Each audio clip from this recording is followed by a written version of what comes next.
Bueno, pues orain hasiko da 9.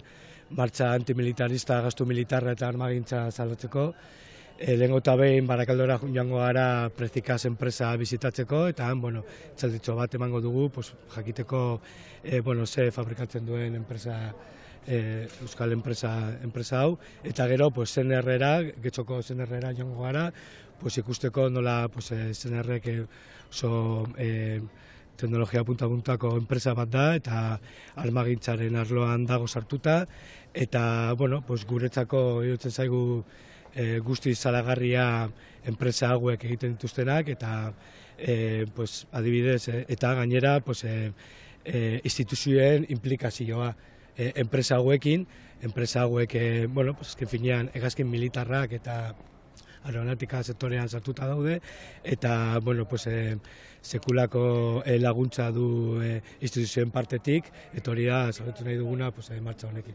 Gero itzalian gu behintzat ez gara egongo, zer da esan duzutuna, hau da, enpresa fabrikatzen duen azken finean, zenerret da Euskal Armagintzaren enpresa nagusia, eta eurek zehazki fabrikatzen dute misilak, satelite militarrak, horren sartuta daude, eta gero Prezikaz enpresan ere hegazkinaren atal bat egiten dute azken finean. Euskal Herrian daude daka enpresa aeronautika sartuta, eta batez ere egiten dutena da aeronautika militarrean.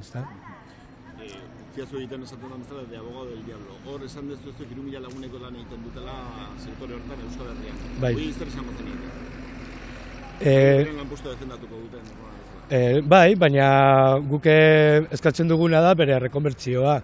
Enpresa hauek dute bere alde zibila eta alde militarra, eta Orbea bezala, Orbea duela 50 urte egiten zituen arma motzak, eta hortik orain bizikletak egiten dituzta, eta hori da eskatzen duguna, bere rekonbertzioa.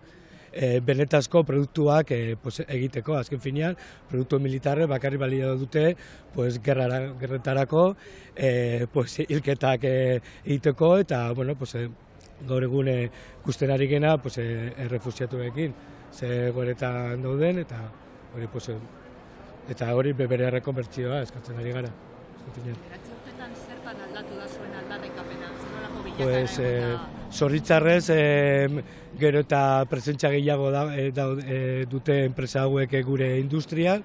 Adibidez, Prezikaz enpresa berri bat irekitzen ari dira Sestaon, eta hori da zaitu nahi duguna, gero eta presentzia gehiago dutela.